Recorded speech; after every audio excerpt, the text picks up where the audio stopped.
la Maison du Maroc à la Cité U, lieu de mémoire des étudiants marocains à Paris. Alors avant de commencer à parler du livre, oui, apparemment, voilà. Donc on va en premier temps écouter Madame Olia qui va donc faire une intervention bienvenue, et puis après donc donner la parole successivement aux intervenants. Alors Madame Olia, vous avez la parole. Merci beaucoup.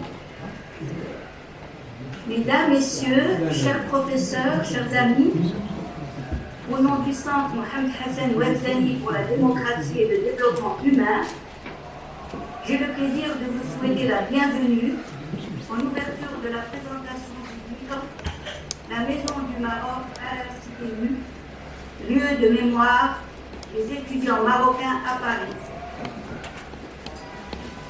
Je tiens à féliciter les deux auteurs, le professeur Moustapha Bouaziz et M. Guillaume Lamblot, pour la recherche et la publication de leur étude sur un sujet aussi complexe que l'histoire de ce haut lieu de turbulence. En effet, la Maison du Maroc est destinée à accueillir en priorité des étudiants en provenance du Maroc pour entreprendre des études supérieures à Paris.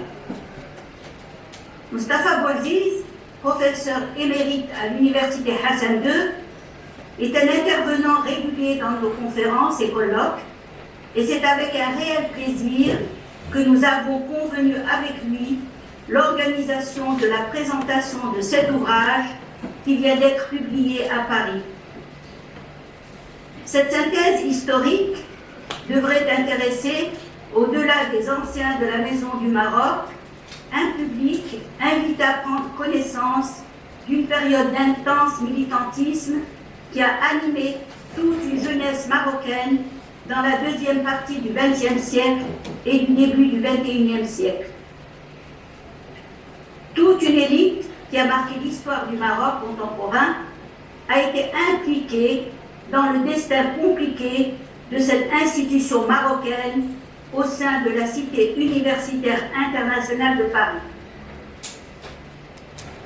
Bien des acteurs des événements tracés dans cet ouvrage vont ainsi redécouvrir leurs engagements d'étudiants et les crises qu'ils ont vécues, ainsi que les moments d'une effervescence souvent intense qui ont imprégné plusieurs générations d'étudiants marocains.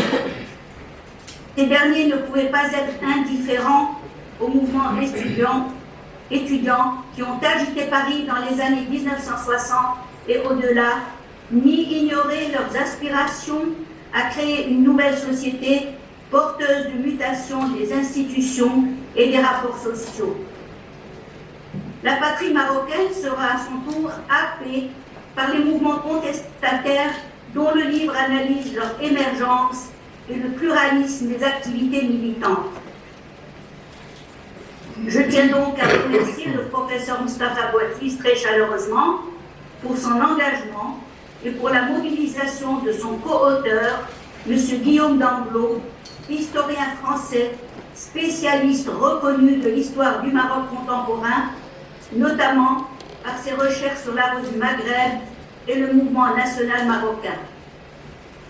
Très engagé actuellement, il va intervenir en virtuel depuis Paris. Je le remercie pour sa participation qui complétera l'éclairage du professeur Bouaziz, notamment sur la complexité de mener à bien une telle recherche. En effet, cette recherche historique a requis un effort méthodologique tant au niveau des sources documentaires que dans la gestion des nombreux témoignages recueillis. Pour présider la séance, le professeur Mohamed Mourted, membre du conseil de notre centre, très actif dans nos conférences, publications et débats, a accepté d'ouvrir et de modérer la conférence. Je lui adresse mes vifs remerciements. Pour commenter l'ouvrage, M. Mohamed Fouad Boudrari, économiste et acteur de la société civile, et M. Sami Lakmari, journalistes au magazine Zaman, ont répondu à l'invitation d'apporter des commentaires et sans doute des témoignages sur ce lieu de mémoire qu'est la Maison du Maroc à Paris. Je tiens donc à les remercier vivement au nom de notre centre pour leur participation. Permettez-moi de vous faire part de l'intérêt qu'a porté le centre Mohamed Hassan Ouazdani pour la démocratie et le développement humain à la publication de cette recherche et à la diffusion de cet ouvrage, par ailleurs très bien édité, documenté et illustré. Faut-il rappeler ici, et d'ailleurs les auteurs le mentionnent dans leur synthèse, que Mohamed Hassan Ouazdani, mon vénéré père, a été un des initiateurs du militantisme étudiant maghrébin et arabe dès le milieu des années 20 du XXe siècle à Paris. Étudiant à l'école libre des sciences politiques dès 1927, il est élu premier secrétaire général de l'Association des étudiants musulmans nord-africains, la célèbre AELNA, tout en militant aussi à l'étoile nord-africaine du patriote algérien Messali Haj. Il participe aussi à de nombreux congrès de divers mouvements sociaux et politiques qui défendent les droits et libertés fondamentales des peuples soumis aux pouvoirs coloniaux. Durant ses études et plus tard, dans les années 1930, il effectue de nombreux voyages entre le Maroc et l'Europe. Rentré dans son pays dès 1930, il va y mener une lutte sans relâche pour la défense des droits du peuple marocain. Il organise des manifestations publiques et édite des journaux à presse tels que l'Action du peuple et la Volonté du peuple. Il est aussi un rédacteur régulier d'articles pour la revue Maghreb à Paris et la Nation arabe à Genève. Ses allers-retours entre le Maroc, l'Espagne et la France jusqu'en 1937 sont impressionnants. À nos yeux, il est important que les nouvelles générations de jeunes et l'opinion publique prennent connaissance de la profondeur historique des mouvements de jeunes militants des générations antérieures.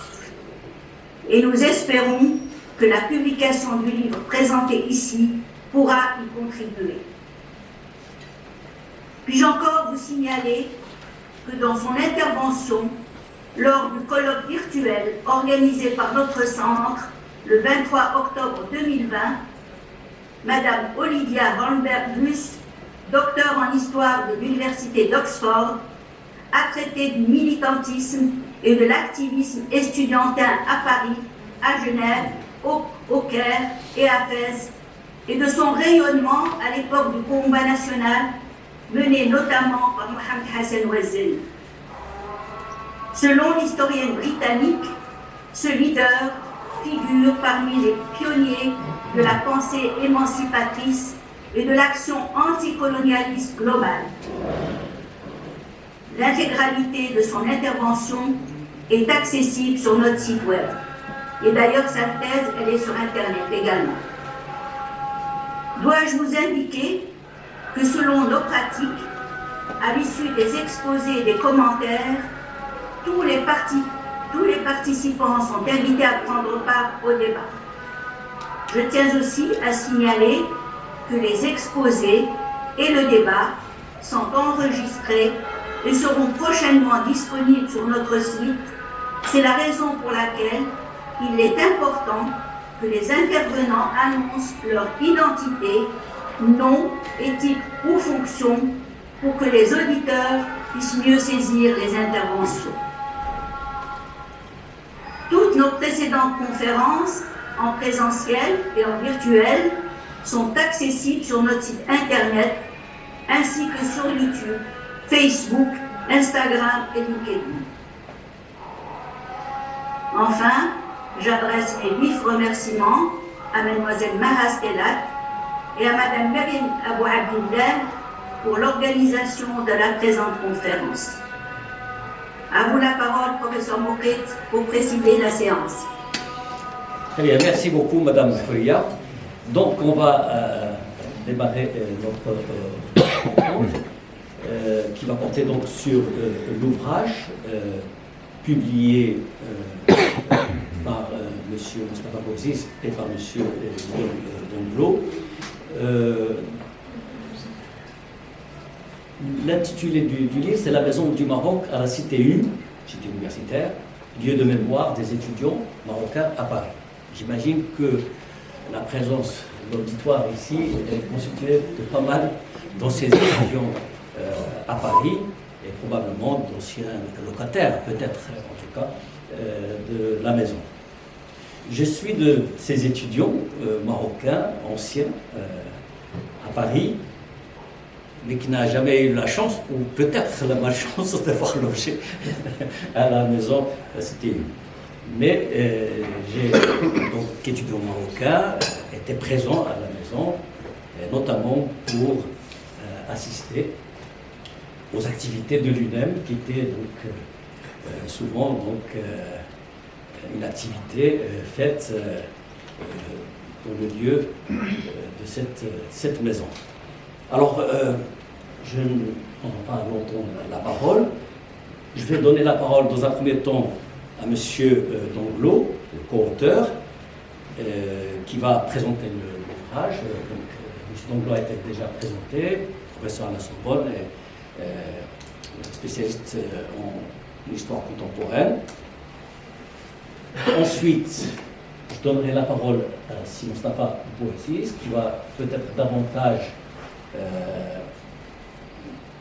alimenter un peu la conférence par des informations, par le contenu de l'ouvrage. Ensuite, je donnerai la parole à M. Oudriri, c'est juste comme ça, il n'y a pas de privilège, rien de M. Oudriri, qui donc, comme il a dit, non pas à titre d'économiste, mais simplement comme témoin, je pense, également, pour parler et participer au débat sur le livre. Et enfin, à M. Mahdi, qui est journaliste donc, au magazine Zaman, et qui, je ne sais pas s'il est passé par la Maison du Maroc, je ne crois pas. Non, mais j'ai lu le livre, c'est déjà pas mal. Voilà, donc c'est au titre de lecteur du livre qu'il va pouvoir participer sans pour autant avoir la mémoire du livre de la cité. Voilà, donc Monsieur Donglo, vous êtes donc invité à prendre la parole en premier, à nous présenter l'ouvrage. Merci beaucoup. Ça marche. Écoutez, merci beaucoup, Monsieur Manquet. Écoutez, bonjour à toutes et à tous. Et donc, avant de commencer un petit peu mon intervention, bien, je souhaite évidemment remercier pour son invitation Madame Horia Ouazzani et Monsieur Antoine Fleury. Voilà, et puis toute l'équipe du centre Mohamed Hassan Ouazzani pour cette invitation qui m'honore et me fait extrêmement plaisir pour présenter cet ouvrage. Alors donc, écoutez, voilà, je vais me présenter très brièvement. Donc, je me nomme Guillaume Danglos, donc je suis docteur en histoire contemporaine de l'université Paris 1 Panthéon-Sorbonne. Et sur le Maroc, eh bien, j'ai eu le plaisir de publier donc deux ouvrages. L'un, donc, comme l'a rappelé tout à l'heure Horia Ouazzani, donc sur une revue franco-marocaine anticoloniale des années 30, la fameuse revue Maghreb. Une revue qui a été fondée par Mohamed Hassan Ouazzani lui-même avec Robert-Jean Longuet, l'arrière-petit-fils de Karl Marx. Et d'autre part, donc, j'ai publié en 2018 une biographie du maréchal Alphonse Juin. Alors, un personnage qui n'a pas laissé, bon, c'est un euphémisme, de très bons souvenirs au Maroc, nous y reviendrons, mais, et je crois que c'est quand même là l'essentiel, eh bien, c'est lui qui a créé la fameuse Maison du Maroc à la Cité internationale universitaire de Paris. Et donc, c'est, je crois, à ce personnage quand même une bonne manière d'introduire le sujet qui nous intéresse donc aujourd'hui, la Maison du Maroc à la Cité universitaire de Paris. Alors, je commencerai peut-être par ma présentation par rapport à une question toute bête. Pourquoi un livre sur la Maison du Maroc à la Cité universitaire ? Eh bien, tout simplement pour des raisons essentiellement de curiosité intellectuelle et surtout personnelle. Comme je crois la plupart d'entre vous qui êtes ici dans cette salle, eh bien moi aussi j'ai habité à la maison du Maroc entre 2011 et 2015, à l'époque où j'étais doctorant. Et donc j'ai même été membre du comité des résidents en 2011-2012 où j'avais organisé pas mal de sorties historiques pour les résidents de la maison. Alors Mostafa, il le précisera également lui-même, je crois un lien extrêmement fort avec cette maison. Je crois que son frère y a habité, y a milité, et lui-même y est venu régulièrement depuis au moins les années 1970. Alors le travail de recherche sur ce livre, en fait, il a commencé dès 2017. Avec Mostafa, nous nous sommes partagés la tâche, si je puis dire. Moi, de mon côté, je me suis surtout occupé du dépouillement des archives écrites, en particulier des fonds de la Cité internationale universitaire de Paris, qui sont conservés aux archives nationales. Nous sommes beaucoup appuyés, vous le verrez dans l'ouvrage, sur les archives notamment du délégué général de la Cité. En effet, on a rencontré un premier problème au niveau archivistique, c'est que les archives privées de la maison ont disparu dans les années 2000. Apparemment, elles ont été jetées au moment de la rénovation de la maison. Et donc, il a fallu à la fois s'appuyer plutôt sur des fonds connexes, donc le fonds de la CTU aux archives nationales, mais également d'autres fonds d'archives, les archives diplomatiques de Nantes, où sont conservées les archives du protectorat français au Maroc, notamment la résidence générale, les archives diplomatiques de La Courneuve, qui sont les archives ministère des Affaires étrangères français, le Quai d'Orsay, mais également d'autres fonds d'archives, notamment très importants, les archives de la préfecture de police de Paris, où sont conservés les documents des renseignements généraux sur les activités politiques au sein de la maison, des années 50 jusqu'aux années 80, ainsi que, sur un plan plus patrimonial, celle du Centre d'archives d'architecture contemporaine, ainsi que certains fonds d'archives privés. Je pense notamment au fonds privé de Mohamed Badiche. Et de son côté, eh bien, en parallèle de cet important corpus écrit, eh bien, Mostafa, et je le remercie, a effectué au Maroc et en France, il s'est beaucoup démené pour ça, eh bien, quasiment une cinquantaine de recueils de témoignages oraux, donc d'anciens résidents qui ont habité dans la maison du Maroc des années 1950 jusqu'à 2018. Alors, avec ce corpus, on a, avec Mostafa, essayé de reconstituer l'histoire de la maison du Maroc, un petit peu comme disait Michel Vauvel, de la cave au grenier. À la fois comme le cadre de vie d'un étudiant marocain qui arrive dans cette maison, mais aussi cette maison, on l'a vu comme un enjeu politique des relations franco-marocaines. Surtout, la problématique générale de l'ouvrage que vous avez ici s'articule sur le concept des lieux de mémoire. En effet, la Maison du Maroc, à travers sa communauté des résidents, a été, de 1953 jusqu'au début des années 2000, un lieu d'élaboration et d'expérimentation d'un nouveau Maroc qui s'est voulu tour à tour nationaliste, progressiste, socialiste, islamiste, puis, depuis les années 2000, plutôt tourné vers la technocratie et l'apolitisme. On a surtout essayé dans cet ouvrage d'éviter un petit peu l'écueil du livre entre guillemets patrimonial. Alors vous verrez dans l'ouvrage, nous y avons mis des photos, on y tenait beaucoup, qui présentent, alors il y a des photos en effet qui présentent l'architecture de la maison, le fameux patio andalou, le salon marocain, etc. Mais on a vraiment voulu le mélanger aussi avec des documents sur l'histoire politique et sociale de cette maison, de la cité universitaire et du Maroc. Exemple, on y a inséré un portrait d'André Honorat, un personnage fondamental, c'est le fondateur de la Cité internationale universitaire de Paris en 1925. Également un cliché du maréchal Juin, un personnage très important dans l'histoire de la maison. Des archives également à la grève de la fin de 1974, etc. Surtout, le corpus archivistique et le recueil de témoignages oraux ont permis de préciser de nombreux faits et également de faire, je dois le dire, de belles découvertes. Je vais vous donner peut-être un exemple pour illustrer tout ceci. Alors, il y a un mythe tenace, une sorte de légende urbaine au sujet de la naissance de la maison du Maroc qui a la peau dure et que j'ai retrouvé encore il y a peu sur le site internet de la Cité présentant la maison. Je cite: c'est à l'initiative du roi Mohamed V que la Maison du Maroc a été inaugurée en octobre 1953. Bon. Dans cette phrase, vous avez déjà deux erreurs. D'une part, ce n'est pas Mohamed V qui est à l'initiative de la création de la Maison du Maroc, c'est tout simplement, je vous l'ai déjà dit, donc le fameux résident général Alphonse Juin.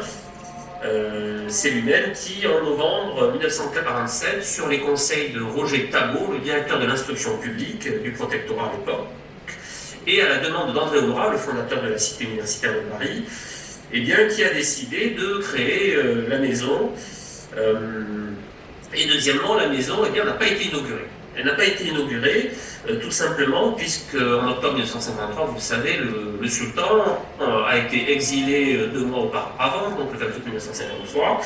Et alors il y a eu un projet d'inauguration en effet de la maison en janvier 1954 par le résident général Augustin Guillaume, donc celui-là même qui a exilé le sultan. Et visiblement, pour des questions à la fois d'agenda, de calendrier, et également visiblement d'une manifestation faite par les résidents, eh bien l'inauguration a été tout simplement annulée. Donc la maison en fait a été ouverte mais n'a pas été inaugurée. D'une certaine manière, la vraie inauguration elle aura lieu presque 30 ans plus tard, en 1982, par le prince héritier, donc Sidi Mohamed, l'actuel roi Mohamed VI, et Jacques Chirac, qui était le maire de Paris à l'époque.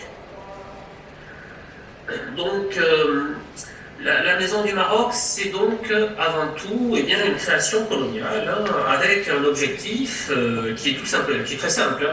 C'est le contrôle des étudiants marocains par le logement.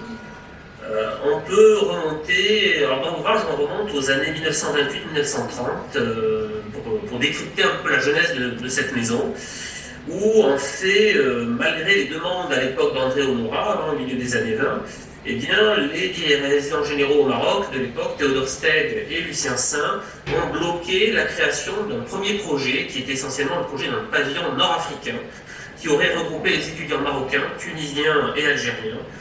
Alors, quelle est la raison de ce refus? Eh bien, tout simplement, ils avaient très peur, les résidents généraux avaient très peur eh bien, de voir le nationalisme se développer parmi les étudiants.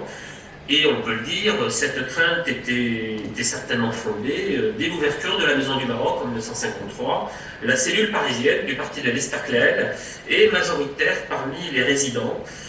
Et cette situation va perdurer jusqu'au début des années 1960, date à laquelle la communauté des résidents va basculer pour au moins une trentaine d'années à gauche. Premier exemple, en 1964, un premier directeur marocain, Abdelmalek El-Foul, est nommé par le roi Hassan II à la tête de la maison, à la suite de plusieurs directeurs français.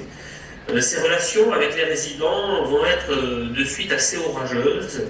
En effet, ce directeur, Abdelmalek El-Foul, va incarner la retraditionnalisation de la société marocaine, voulue à l'époque par Hassan II, face à la volonté des résidents eh bien, de bâtir un Maroc plutôt progressiste, pour ne pas dire socialiste, via la culture de la libération et le fameux syndicat de l'Union nationale des étudiants du Maroc lui-même. Ainsi, la période 1964-1974 correspond à coup sûr à celle d'une maison en lutte, marquée par des événements assez spectaculaires, comme vous le verrez dans l'ouvrage.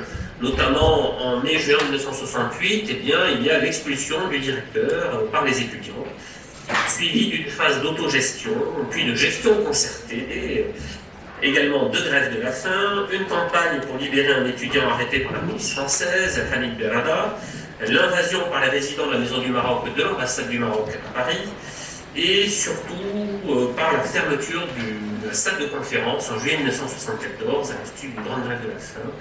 Une salle qui était le véritable agora de lui-même, le grand syndicat étudiant qui, dès les années 60 jusqu'au début des années 80, va puissamment structurer la communauté des résidents de la Maison du Maroc, composée également de plusieurs tendances que l'on décrit dans l'ouvrage, des tendances marxistes-léninistes et socialistes.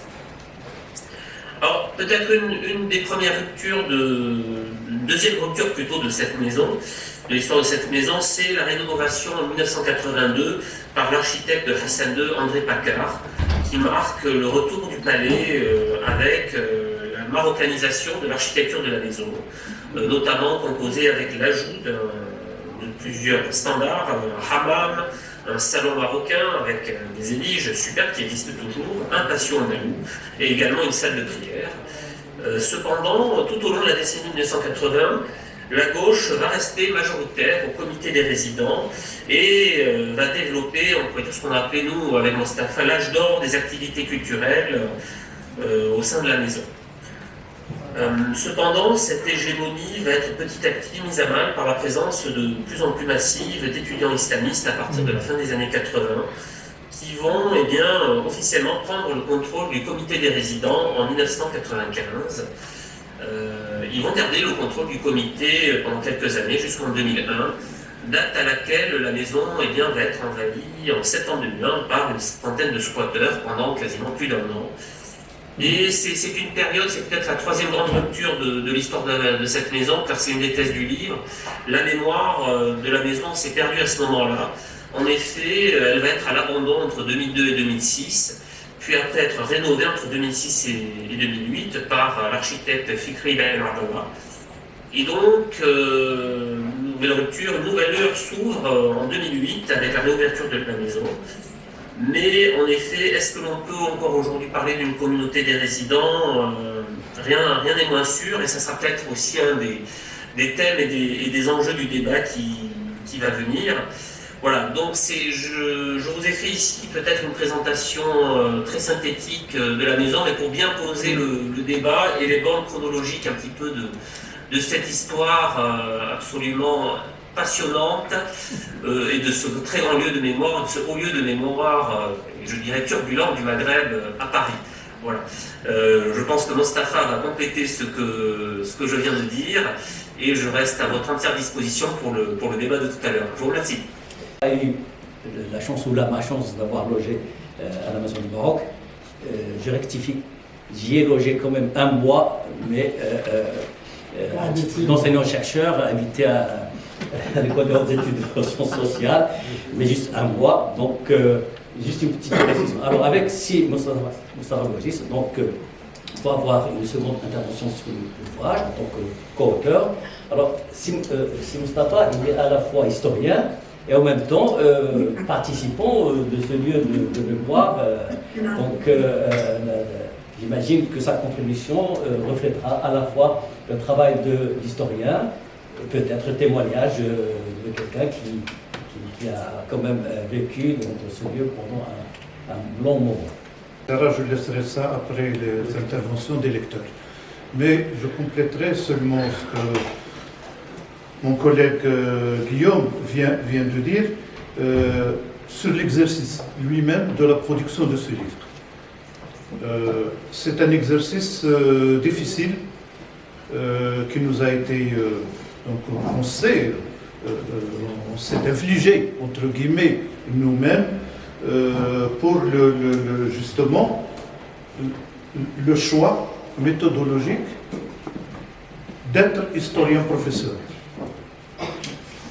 On a l'un et l'autre une relation intime avec le lieu, mais on ne voulait pas faire de témoignage. On voulait faire une construction historique, une étude historique. Donc, une dimension d'avoir une distance avec l'objet d'étude, ce n'est pas un exercice aisé. Mais on l'a fait. On l'a fait et on a essayé d'être, même au niveau du corpus, si vous voulez, de interviewer, on est tous les deux. Parce que Guillaume y a habité 3 ans, et moi j'y ai vécu des événements, j'y ai habité quelques mois. J'ai participé à la grève de la faim de 74, mais j'étais à Lyon à l'époque, je n'étais pas encore historien, j'étais élève ingénieur, mais comme j'étais à l'UNEM, l'UNEM avait organisé une grève de la faim pour empêcher justement la manœuvre de l'ambassade, c'est de fermer le salon. Parce qu'ils considéraient que c'était un lieu d'opposition et même de perversion vis-à-vis de l'État marocain. Donc on a fait une grève de la faim et tous les étudiants marocains d'Europe, pas seulement de France, y ont participé. Moi je représentais avec 2 autres étudiants, les étudiants de Lyon. Et j'ai fait 26 jours de grève de la faim. Mon frère y était en 1962 et mon fils y était en 1900, au moment où Guillaume y était, en 2014. Donc, il y a ce lien organique, il faut avoir une distance avec. Deuxième complication de l'exercice, c'est que j'ai proposé à Guillaume qu'on fait ce travail selon une méthodologie nouvelle d'historien. Juste pour Guillaume est plus jeune que moi, il est au niveau de la 3e génération, on est entre guillemets de la même écurie, on peut appeler l'écurie René Galissot, donc qui m'a encadré. René Galissot et moi-même, on a encadré Pierre Vermeuren, et Pierre Vermeuren a encadré Guillaume. Donc vous voyez, c'est la 3e génération. Donc on est dans le milieu historique. Je proposais donc à Guillaume qu'on emploie la méthodologie des lieux de mémoire. C'est quoi cette méthodologie? C'est là mon intervention maintenant, mais le reste sur le factuel, c'est après la lecture. Alors, vous savez, l'histoire, depuis disons la 3e décennie du XXe siècle, a élargi son territoire. Avant, c'était de l'histoire politique, religieuse et diplomatique. Les relations entre pays, les guerres, etc. Avec la création de l'école des annales, le territoire de l'historien s'est élargi. Donc toute l'activité humaine peut être objet d'histoire. Et que ce qu'on appelait le document, le diplôme, on l'appelait le diplôme à partir du latin, d'où l'histoire diplomatique. L'histoire diplomatique, en réalité, ce n'est pas l'histoire des diplomates. C'est l'histoire basée sur un document authentifié, etc. Le diplôme.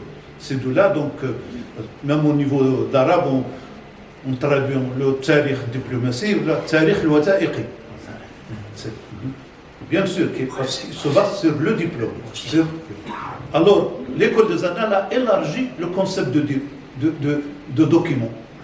C'est quoi le document? Ce n'est pas seulement le document écrit. Il peut être le document oral, il peut être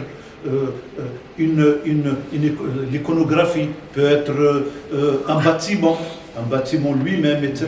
Donc, des pièces de monnaie, en fin de compte, l'habit même, etc. Les cimetières. Donc, tout cela était, le cimetière nous enseigne beaucoup. Hein. Donc, tout cela, ça élargit l'histoire. Le champ de l'historien et le champ de l'histoire scientifique. Donc, au sein de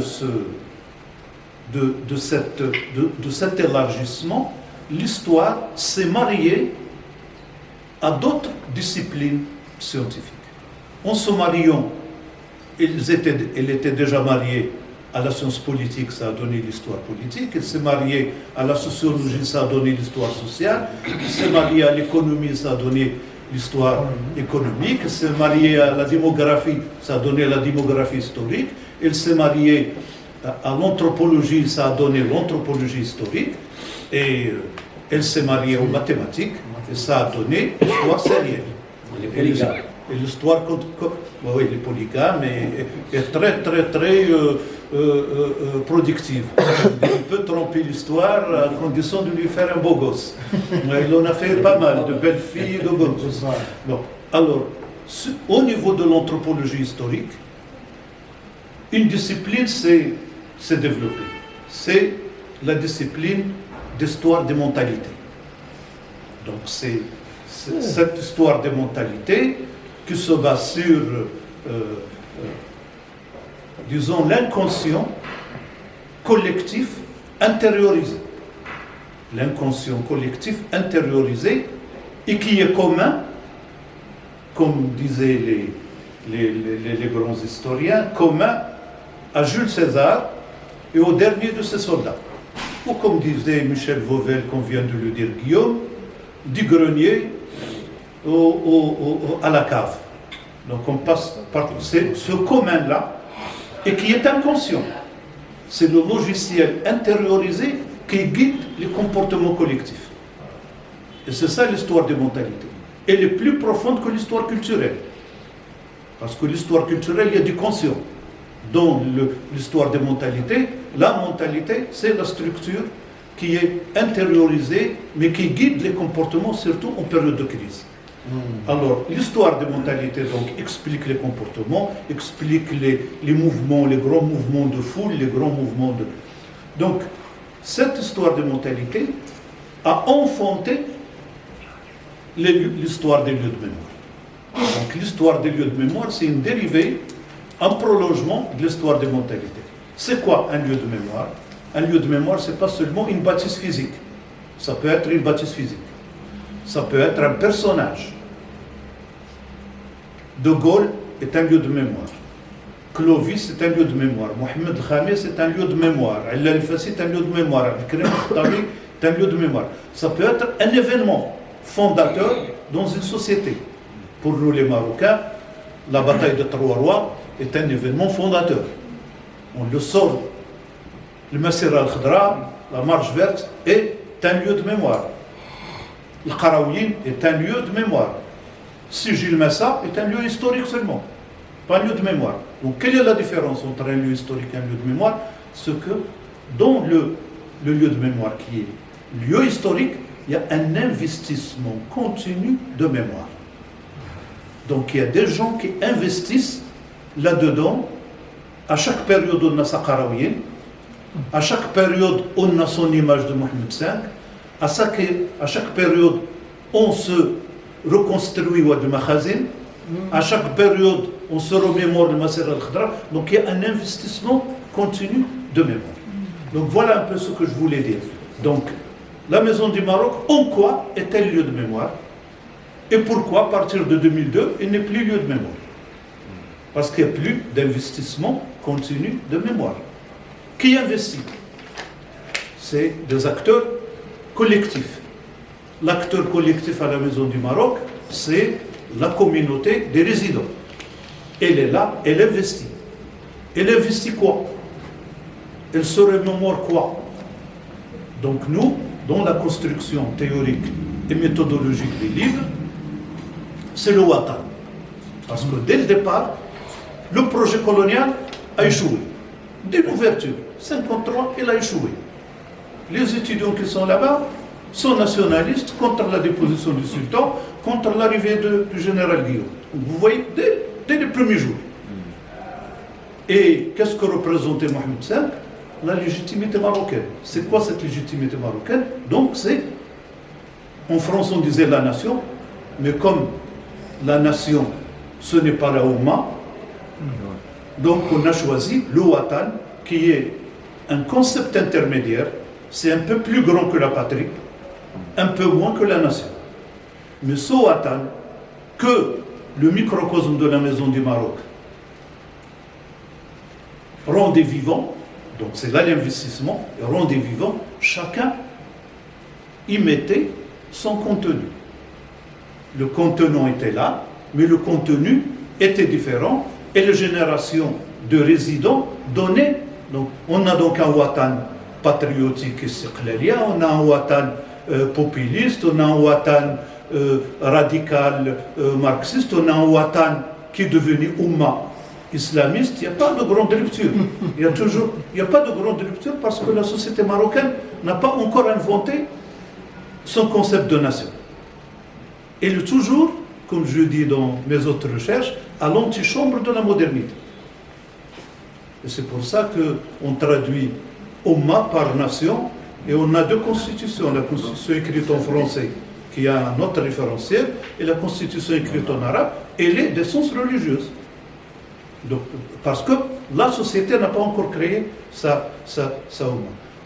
Bon, 2002, il y a eu donc fermeture après un squat d'une année, il y avait donc fermeture de la maison, et quand la maison a été rouverte en 2008, là, les étudiants ont changé, il n'y a plus de communauté, c'est l'individualisme, chacun est là, il n'y a plus d'activité. On est même arrivé au paradoxe que ceux qui organisent les activités, dans le fameux salon qui dérangeait le Maroc, c'est l'administration. et les consulats et l'ambassade. Ils font une activité des fois intéressante, hein. Des fois des conférences qui sont pas mal, etc. Mais qui assistent?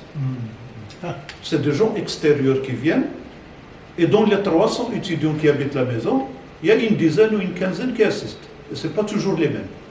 Comme si ça ne les concerne pas. Il n'y a plus d'investissement de mémoire, et c'est pour ça que la maison n'est plus lieu de mémoire. Moi, j'avais écrit au départ, mais Guillaume m'en a dissuadé, dans le dernier chapitre, 10 lieux de mémoire au lieu de pouvoir. Et il m'a un peu... Il m'a calmé, il avait raison, on a dit un lieu institutionnalisé. Voilà un peu. C'est la méthodologie que nous avons essayé de faire. Pour moi, cet exercice était laborieux, difficile, surtout que ce travail, pour moi, c'est un premier travail dans un grand projet des lieux de mémoire du Maroc, que je suis en train de préparer, qui va embrasser à peu près 60 lieux de mémoire, entre événements, personnalités, etc. C'est un grand projet. Je n'arrive pas encore à faire un tour de table pour le financer, parce que ça demande un travail de 8 à 10 ans et une soixantaine de chercheurs pour travailler tout ça. C'est une machine très, vous le connaissez très bien, très compliquée. Mais ce livre, Inch'Allah, va nous aider à dire voilà ce que nous voulons faire. Comme ça, on collecte un peu plus d'argent. Merci beaucoup, c'est Moustapha Bouaziz. Donc je passe rapidement la parole à M.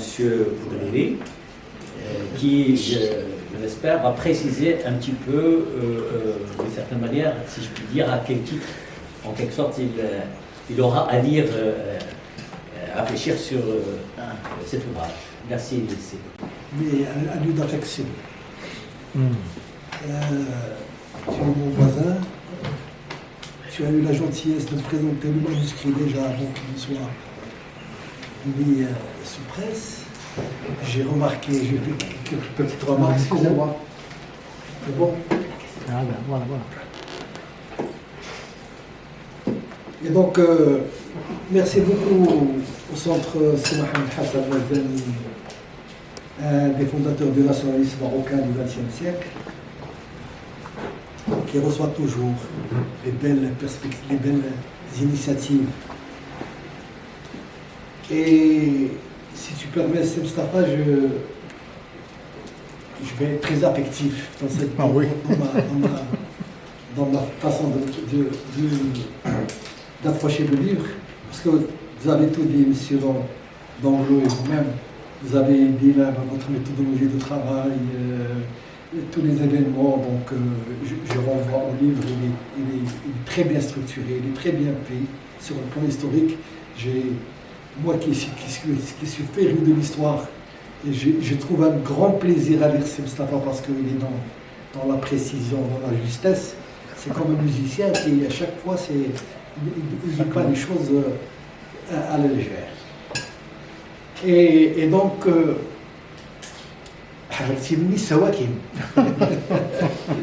je n'ai jamais été étudiant à Paris, et donc je n'ai jamais été résident de la cité universitaire, ni même étudiant en France. Toutes mes études, je les ai faites au Maroc, et c'est à ce titre que je suis là. Je suis là parce que, même dans l'éloignement, la Maison du Maroc a eu beaucoup de retombées sur nous, étudiants de Fès, de Marrakech, de Casablanca. On recevait des documents, on avait des amis qui étaient avec nous au lycée, qui sont partis, on restait en contact. Donc en lisant cela, tu me fais revivre une partie de ma vie. Et je t'en remercie infiniment.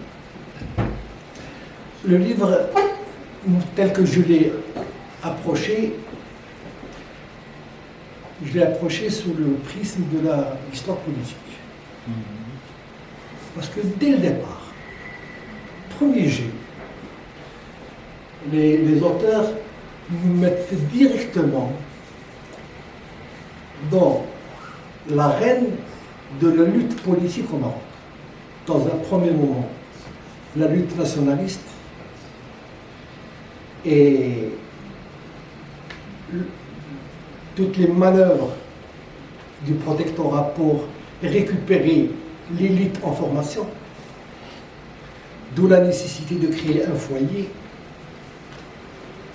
Et l'autre penchant, la lutte de la jeunesse marocaine pour l'indépendance du pays. Le premier moment de la Maison du Maroc, c'est d'abord ça, en 50. Et parfois, il y a des choses qui arrivent dans le temps, les circonstances. L'inauguration était prévue en 53, en octobre 53. En 53, Feu Hassan Mohamed V était déjà à Madagascar. Comment faire? Avec une poignée d'étudiants, qui n'étaient pas nombreux à l'époque, à Paris, c'était peut-être une centaine. Même pas. Même pas. Mais c'était des ténors, c'était des gens qui ont mobilisé, qui sont arrivés à mobiliser, à tel point que même le résident général n'a pas pu venir inaugurer la Maison du Maroc. Un moment clé. Et à partir de ce moment-là, il va se déclencher, à mon avis, un processus qui ne va pas s'arrêter avant les années 70, à la fin des années 70. La Maison du Maroc va devenir un lieu de mémoire, mais c'est aussi un lieu de contestation. À tous les moments, toutes les phases de son histoire, la contestation à la Maison du Maroc fait écho de tout ce qui se passe dans le pays. Donc la mémoire n'est pas seulement, comme tu le précises bien, un moment géographique, un moment physique, il est d'abord un moment social, un moment où le mouvement de la société est continu à travers la conscience intellectuelle et la lutte à l'intérieur du pays. Et ça me rappelle un petit peu mes premières années à l'école, en 65. Les événements 65, pour moi, sont liés. Moi, j'étais élève à l'époque, mais je garde encore en mémoire. 23 mars. Le 23 mars, je vais après le découvrir. Mais les élèves, moi j'avais peut-être 12-13 ans, je ne pouvais pas manifester. Mais j'ai vu les élèves de 17 ans, 18 ans, 20 ans faire protester, contester. Et c'est comme ça que je fais le lien avec la Maison du Maroc. Et parce que la Maison du Maroc, sans cela, c'est un salon. Deuxième élément dans ce processus, c'est lorsque j'étais dans les années 70 étudiant à Fès et j'ai vécu la déchirure d'une manière un peu lointaine. Moi, j'ai jamais été étudiant encarté. Mais j'avais beaucoup d'amis qui étaient avec moi en classe qui se sont trouvés en prison après les événements 73. On ne comprenait pas beaucoup. Moi, je ne comprenais pas beaucoup, d'autant plus qu'on m'avait invité à un certain moment à faire partie d'une cellule de soi-disant syndicat LM. Que j'ai échappé à la justesse, à la rafle par miracle. J'ai pris mes distances, mais j'ai gardé disons, mon esprit d'observateur. Je savais ce qui se passait. Et j'ai vu à l'intérieur de la faculté les différentes luttes entre les différentes factions au moment où l'UNEM n'existait pas.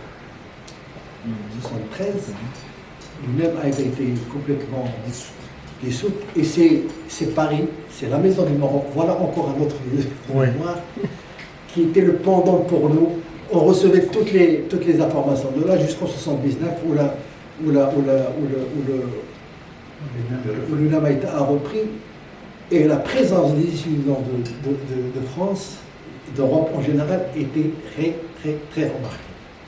Voilà encore une fois pour moi ce lieu de mémoire, ce que ce signifie ce lieu de mémoire. Donc c'est à ce titre que je viens faire mon témoignage.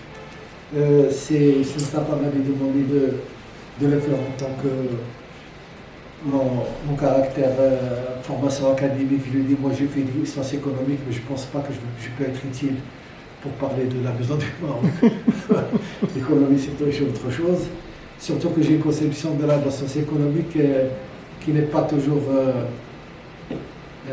admise. Je regarde toujours l'économie Critique.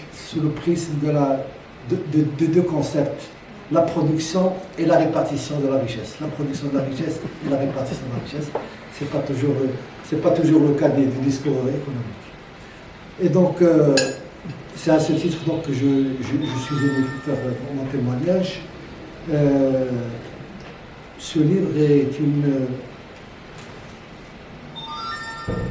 restitution, à mon avis.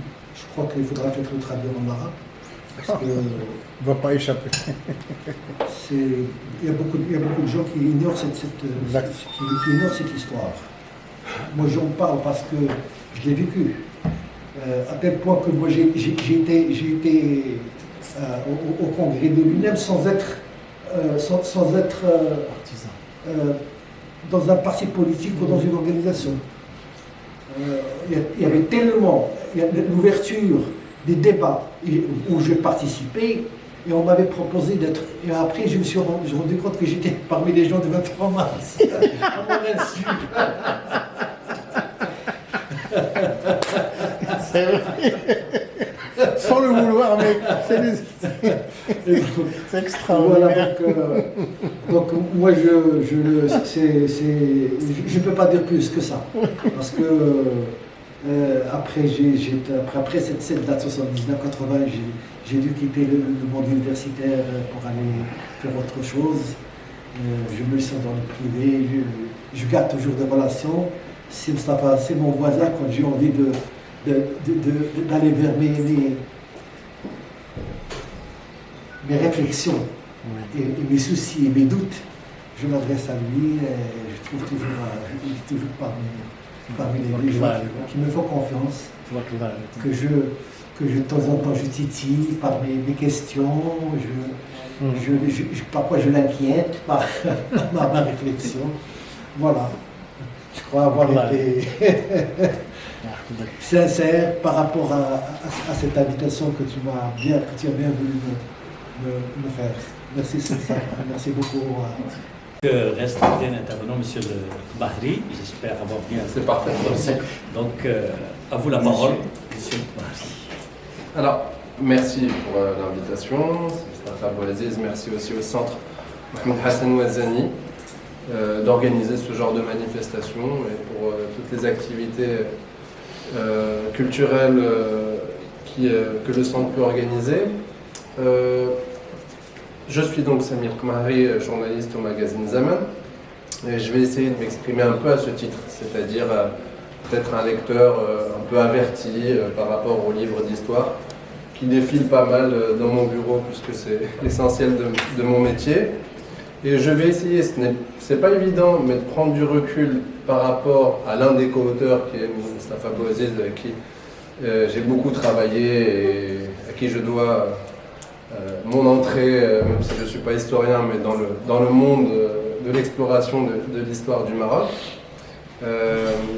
Et je vais commencer, franchement et très sincèrement, par féliciter Mustafa Bouaziz et Guillaume Danglos pour un livre qui est, à mon avis, et en toute transparence encore une fois, très réussi.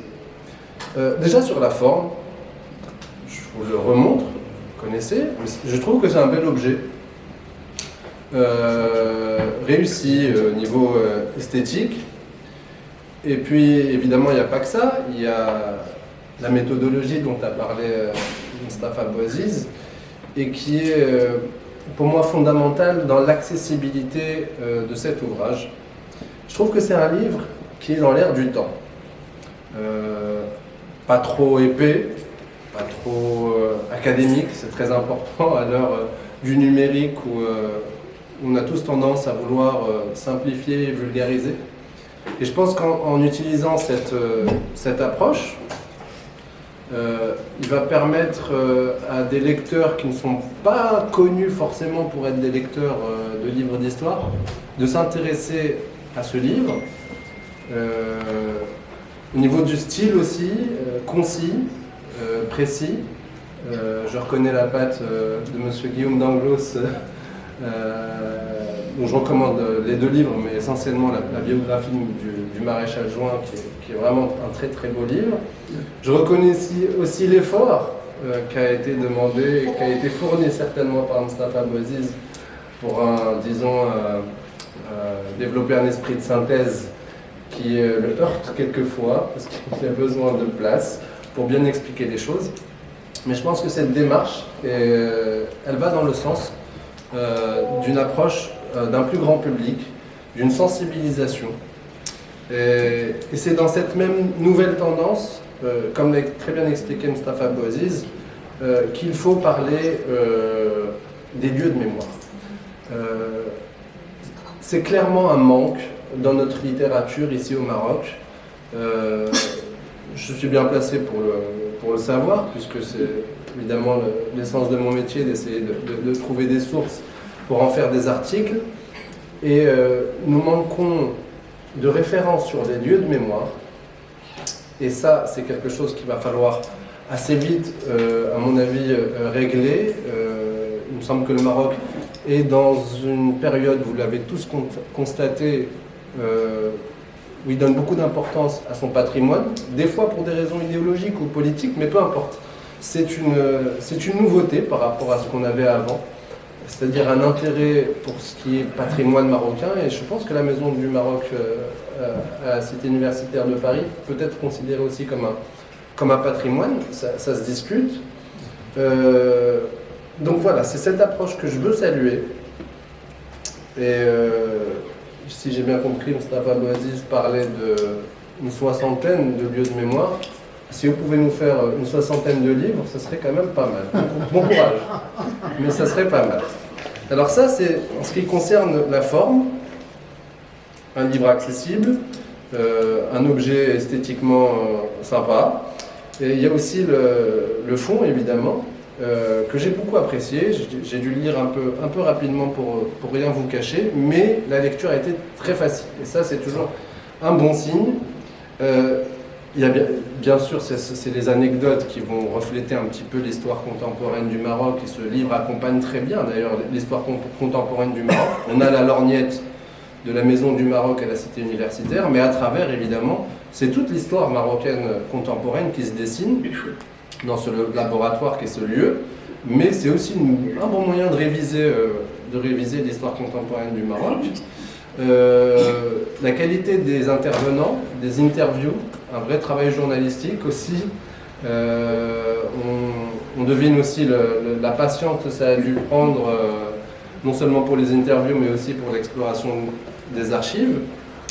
Alors, pour parler rapidement du fond, alors il y a deux choses qui m'ont assez frappé. La première, c'est tout le paradoxe qui entoure l'existence même de ce lieu, qui, on a l'impression, n'a jamais été fait. Il n'y a rien de naturel, rien n'a été fait normalement, rien n'a été fait naturellement.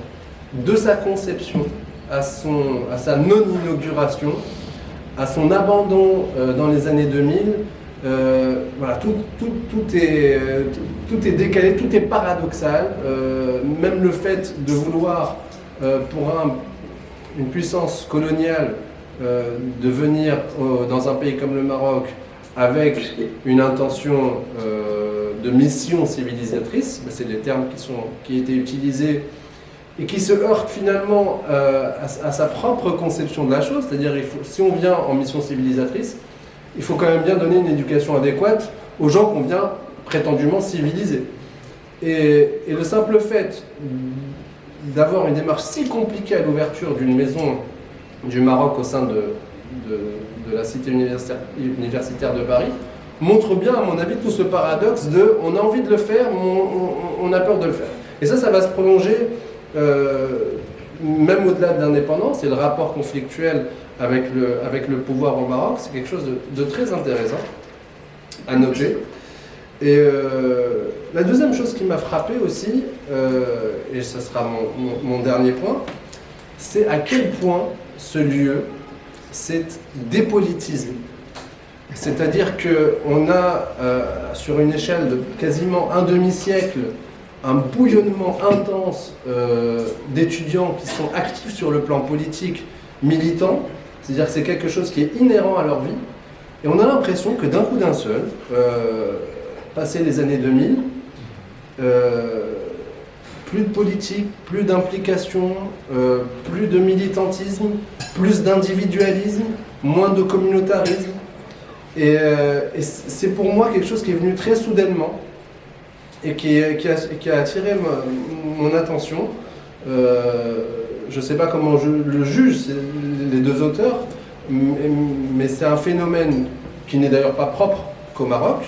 On le voit ailleurs dans le monde, les gens, individuellement, pas que les étudiants, les gens se dépolitisent, voilà, sont moins concernés par la chose publique, par la chose politique. Et je trouve que, encore une fois, l'exemple de la CTU l'illustre parfaitement. Voilà ce que j'avais à dire brièvement sur cet ouvrage. J'allais dire un peu, dans la continuité de propos de M. Kamari, qu'au fond, l'historien, il vient toujours pour enterrer un petit peu les choses. Et pour parler d'un lieu de mémoire, il faut quelque part que ce lieu de mémoire ait été acte de décès quelque part. Alors, évidemment, il n'est pas décédé, c'est une image. Mais je pense que la dépolitisation, le fait qu'à partir de, en tout cas c'est la date donnée par M. Rogis, de 2002, quelque part ce lieu de mémoire a fini par perdre tout son enjeu politique qu'il était, dont il était le lieu, et que finalement, voilà, c'est peut-être cela qui a rendu possible le travail de l'historien. Sinon, ça aurait été peut-être davantage encore plus difficile de parler. Voilà, donc, je pense que maintenant la parole est à l'auditoire. L'auditoire dans lequel certainement il y a des personnes qui ont vécu aussi ce moment, qui ont connu également ce lieu. Et je vais tout de suite peut-être donner la parole à mon ami Sirif pour lire un extrait, voilà, qui évoque justement, à partir d'un poème de sa femme, ce lieu de mémoire, voilà. Donc, c'est la Marani, c'est ma femme. On s'est connus en 1976 à la Maison du Maroc. C'était au 1er mai, lors de la manifestation. Elle était en djellaba et moi j'étais en slip. Et on s'est connus, bon, après on a vécu ensemble jusqu'à même. Un mariage de la djellaba. Voilà. Et là c'est djellabiyat. C'est parce qu'elle portait tout le temps du djellaba et pour provoquer les gens au niveau du métro et tout, quand une femme est habillée en djellaba, on la voit comme une personne qui est illettrée et donc elle fait souvent, elle fait le jeu, comme quoi c'est une personne qui ne sait pas le français, mais qui à chaque fois elle répond. Et là, c'est bon, il y a beaucoup de choses qu'elle a écrites, mais seulement Boulevard Jourdan, la Maison du Maroc, il en aura vu ce passage obligé des étudiants marocains dans les années 70.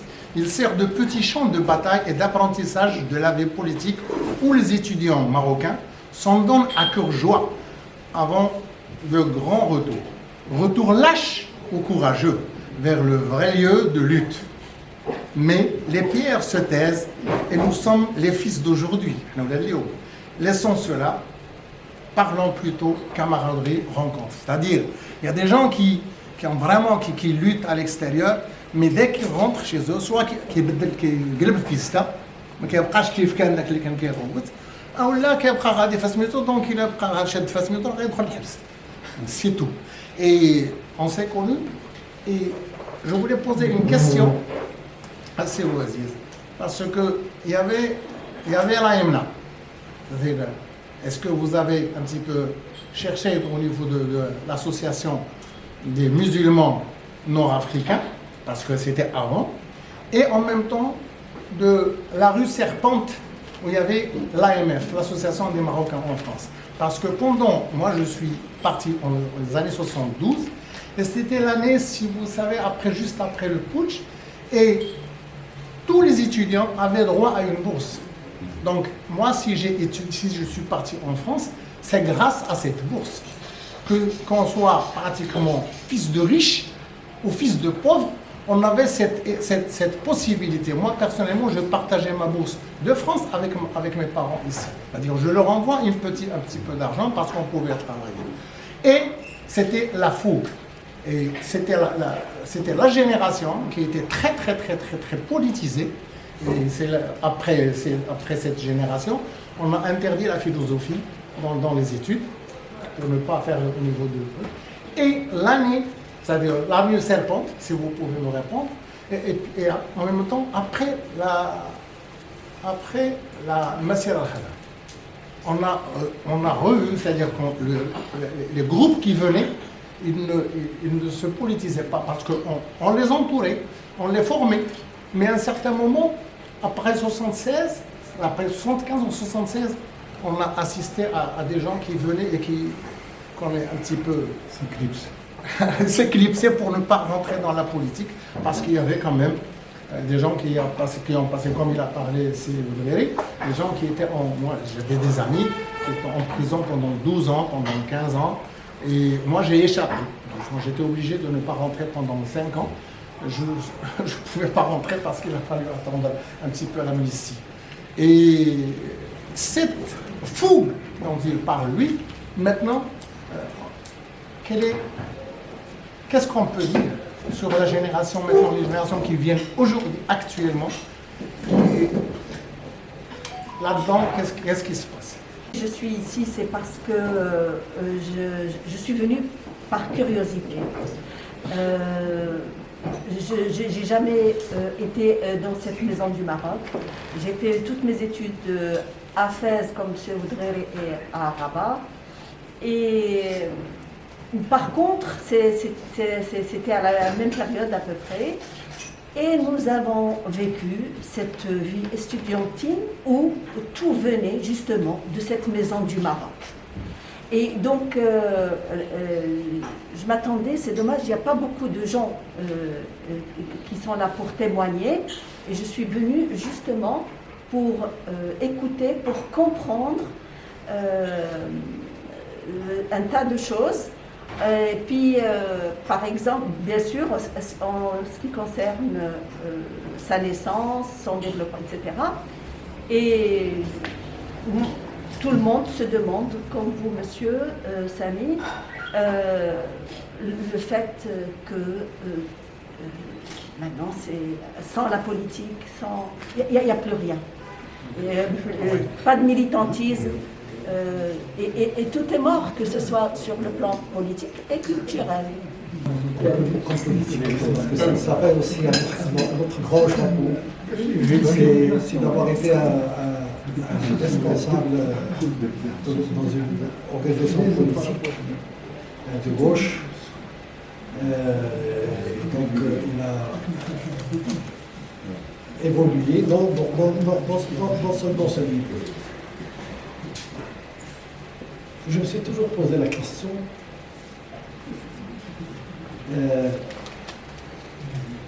comment ça se fait qu'une communauté étudiante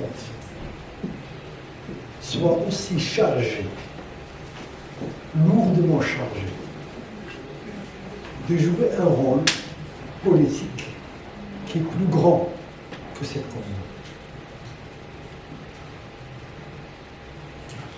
Qu'est-ce qui fait que, quels sont les mécanismes? J'aurais pu comprendre que ceci était possible pendant la colonisation parce qu'il y avait un idéal, c'était de libérer le pays. Le mouvement national avait pour objectif de simplement faire revenir le souverain du pays. Donc il y a une mobilisation totale. Qui c'est qui pouvait refuser ce genre de revendication? Après cette rupture dans le mouvement national, après 1956, il y a eu une grande rupture qui était latente, qui va se traduire après par des scissions dans les partis, dans les syndicats. Et les étudiants, la communauté étudiante, surtout dans les années, la fin des années 70, a eu à supporter, à se charger de ce combat. Comment ça se fait? Est-ce que c'est un phénomène naturel? Est-ce que cette communauté, cette élite a eu tellement conscience de son rôle que c'est dit, bon, moi je vais conduire le changement, je vais conduire la révolution, je vais ramener la révolution? Ou il y a autre chose, comme dirait Adam Smith, est-ce que c'est une main invisible pour parler du marché?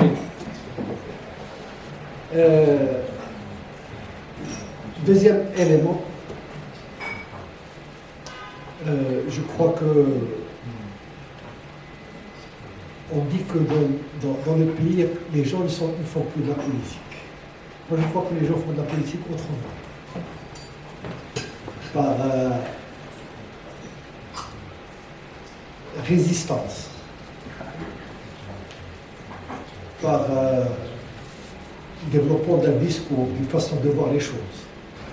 Et simplement, ceci n'est pas cristallisé dans des organisations. Et je prends comme exemple, moi je suis président d'une association qui s'occupe que de culture.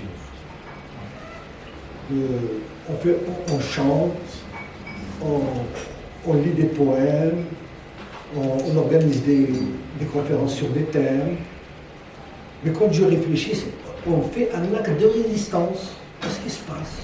Parce qu'on n'a pas d'autre lieu, on n'a pas un espace politique.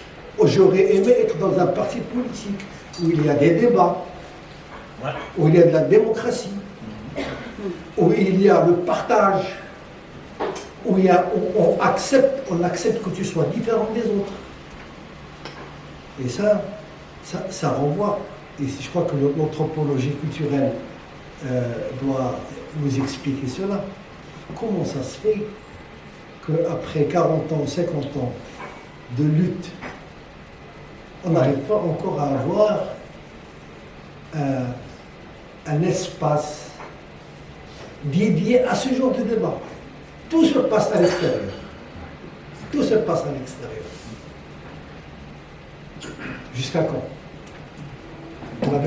Est-ce que le concept ici d'inconscient se confond avec le concept psychanalytique de l'inconscient? Ou bien est-ce que l'historien a un usage différent de l'inconscient des psychanalystes?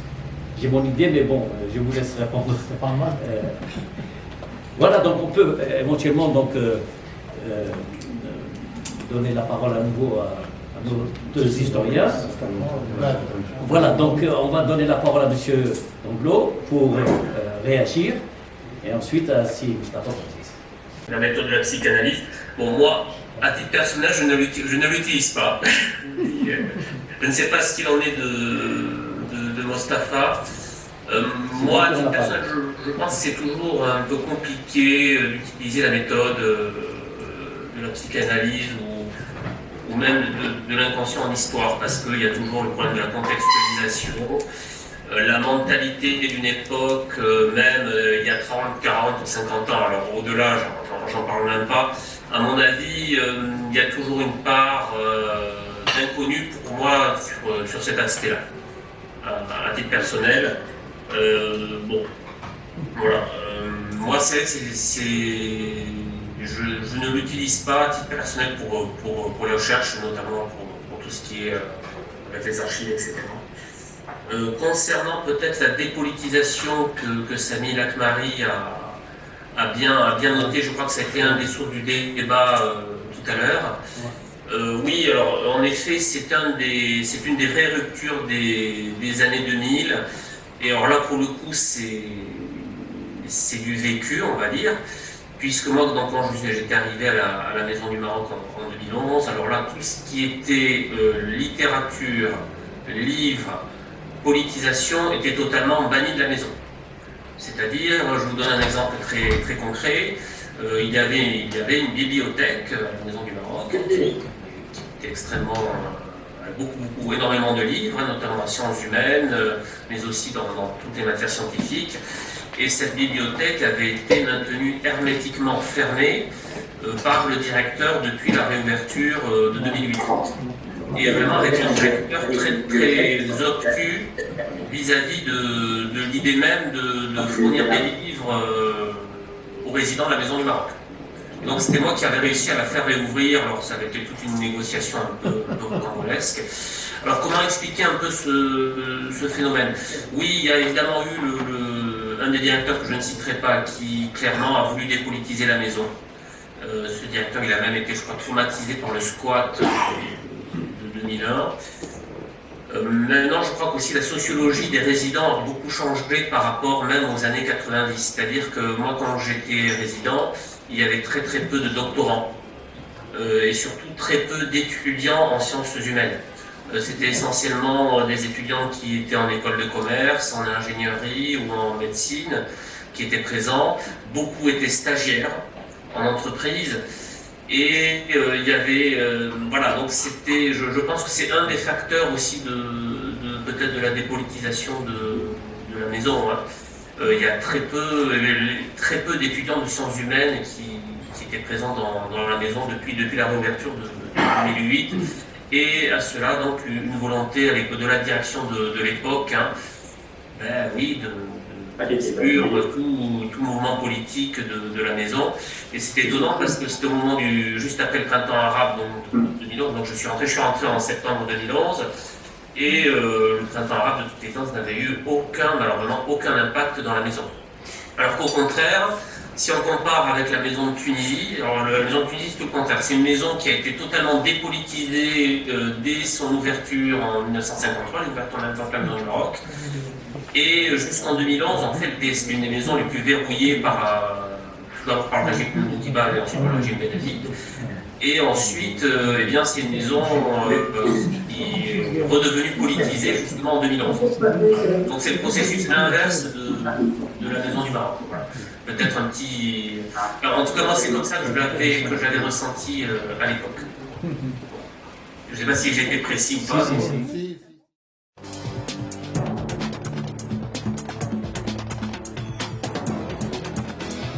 قبل ما تخرجوا ما تنسوش تفعلوا الجرس وتتابعونا على مواقع التواصل الاجتماعي.